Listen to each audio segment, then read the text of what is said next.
Hey, what's going on? Alex Arian here from Despised Icon. You're watching Bloodlines.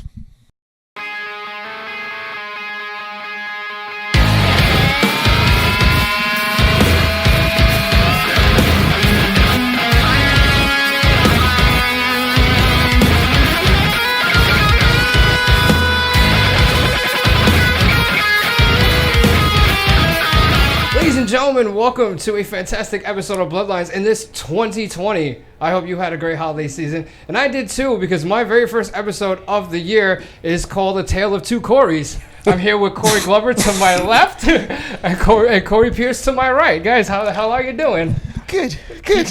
I don't know how I'm doing. I'm always confused about You my guys nature. look really upset that I made that title for you. That's what it was. It's to be expected. It's going. Once I found out that he was in the band, I was like, okay, we're gonna have to deal with this. You know what I don't like though? I don't like the Corey Haim Feldman comparisons. Right, What we right. got to do with that?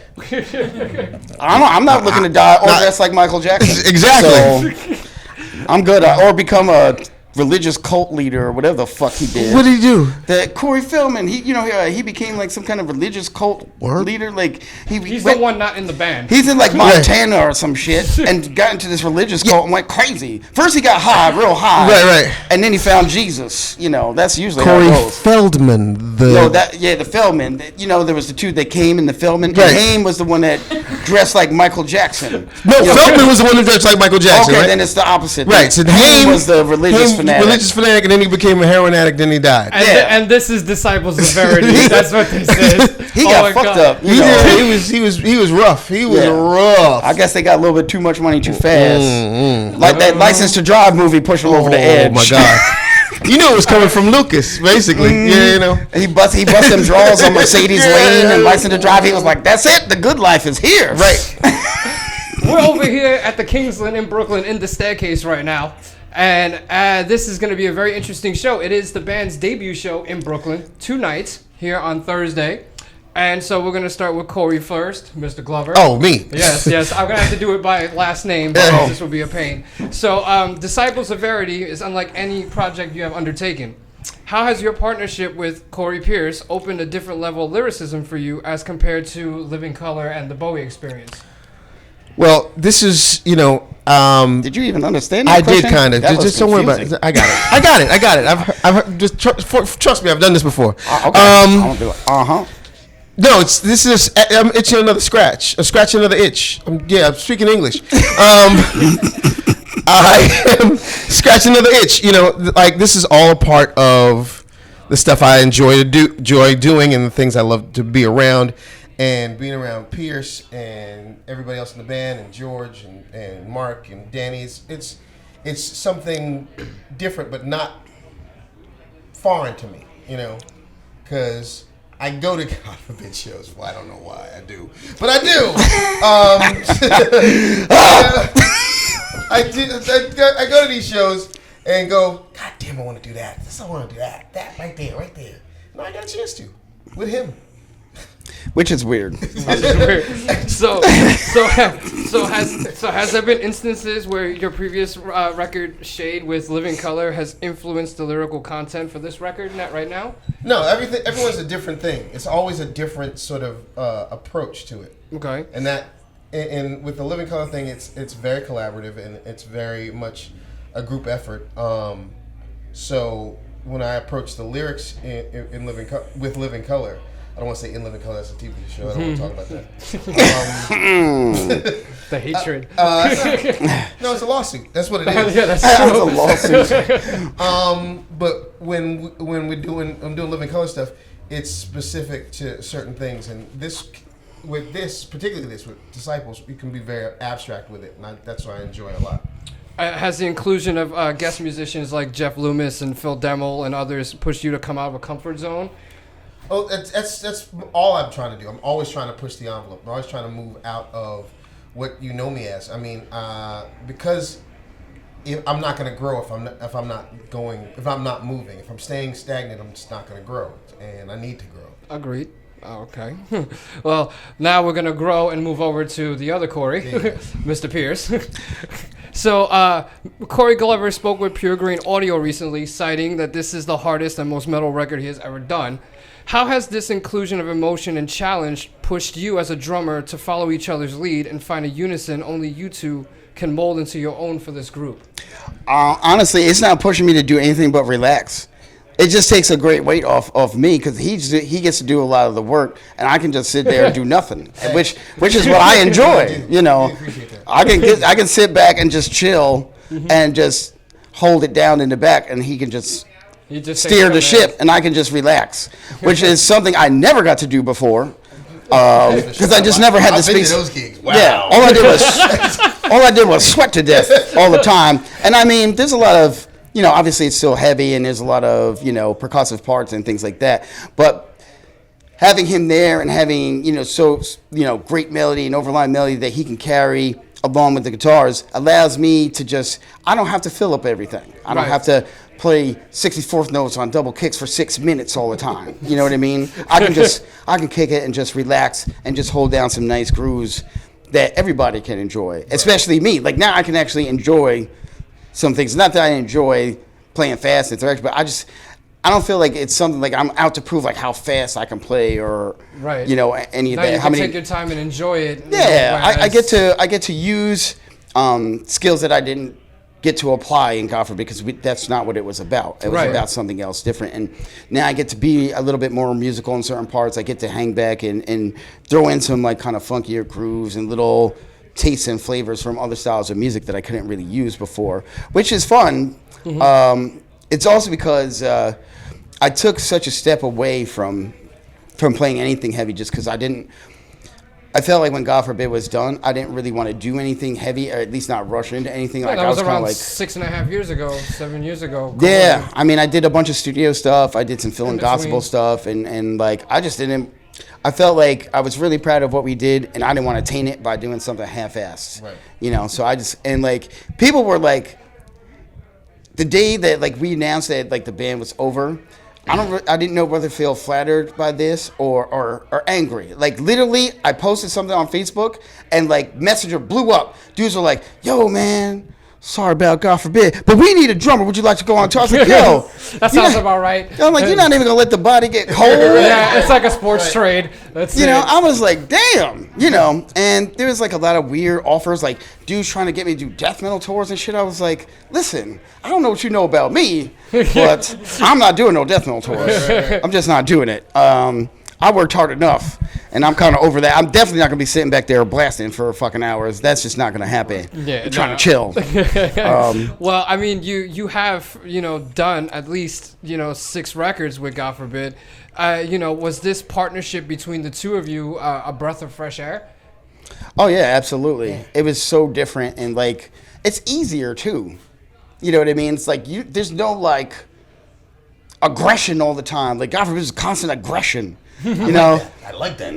I dug that. You know, it was great as long as you didn't have to live with motherfuckers like that all the time. That's true. Well, and it was like everybody's on 10 all the time. Like, Trust me, any band is always on 10, even when you're not doing that. Trust me. Trust me. Yeah. Well, once you know everybody long enough, that's just how it is. Right. It's like we were around each other for 20 years, so at that point, the filter has long since been dropped. Right. At least, I mean, there's not much of a filter in this band either. To be fair. I mean, I'm experiencing it right now. There's people say some wild shit here all the time, and you're just kind of like, okay, did he really just say that? No, obviously, you guys were friends before the band formed. Well, we met a bunch of times, but we didn't really get to hang out or anything. It's like always the band passing, like, "Oh, what's up, man? What's up?" Say like with an E, right? With an E, yeah. Corey with an E, yeah. Double Y's, y'all. Double Y's. When I use the photo for the YouTube video, I'm just gonna add everything backwards. I'll just put the E backwards and I'll put the Y upside down, just to make sure we know just which capitalize the E and everything else should be lowercase. Right, exactly. So this one is again for Corey Pierce. During the production of this record, was there ever an instance of you reuniting with members of God Forbid? Was this partnership between you and Corey one that should have happened years ago? And how do you feel the differences in styles come together to create a sound that is needed to stand out on its own? There's actually 3 questions in this one. Yeah, I caught all of that. That was a lot of shit that just happened right now. I got an answer because we're black. Isn't that always the answer? That's the first one. Now, as far as I'm going to address this again, and I really, it's a very simple answer to the God forbid reuniting thing. It's No. well, it's not no. It's just that we don't know how to make it really happen right now. I mean, we're about as far from each other in the country as you can get. Doc's on one side; he's in L.A. I'm the last dude in Jersey. Byron is in El Paso, which is like Mexico. And then John's in Pennsylvania, so he's the closest, and he's an hour and a half from me. So just geographically, it's difficult. So there's a lot of details that go into it. We've discussed it, and it's not like anybody's opposed to it, but it's a lot of work to figure out how to do it and how to make it worthwhile. Because we're not going to do this to do It's just to one do it. show. You want it to be. Well, that and not just do one show. It would have to be like 4 or 5 shows and stuff. And it's like everybody has a life. People have kids. People are touring. People are doing all kinds of things. So you have to figure out how you're going to manage all these people's lives and get this to be easy enough for everybody to do. Right, exactly. Which is difficult. Now, on to the next part. The second question was this partnership between you and Corey one that should have happened years ago?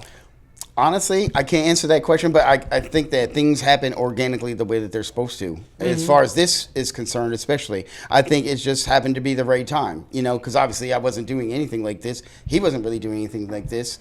And it just happened to happen. I call this band the Mr. Magoo Band because that's how everything happened. It was like this Good night, everybody. It was like this weird chain of events.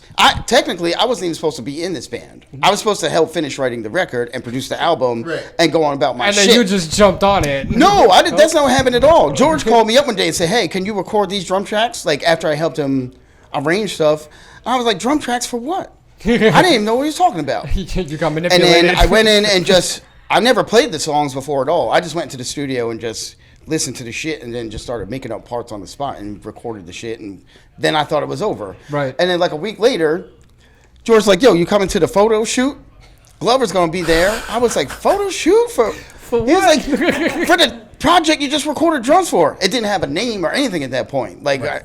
I was like, he just invited me over. He's like, "I'm doing some songs. You just want to sing some tracks? You want to sing some tracks? Sure." see, that's how George do it. He'd trick you and then act like you talked about it. Right. Like we didn't even joke about it, like, "Hey, you want to be in the band?" It wasn't even none of It was that. just straight up. You just woke up one day and you got your life jacked by this motherfucker. It's like press ganged into like service of the like pirates and shit. You know what I mean? Like took- you're here, so you're in. That's it. Right.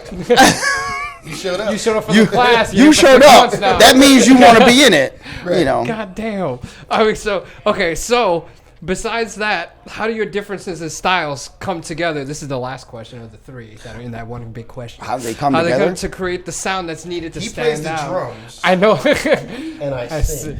I sing sometimes, and then he plays drums.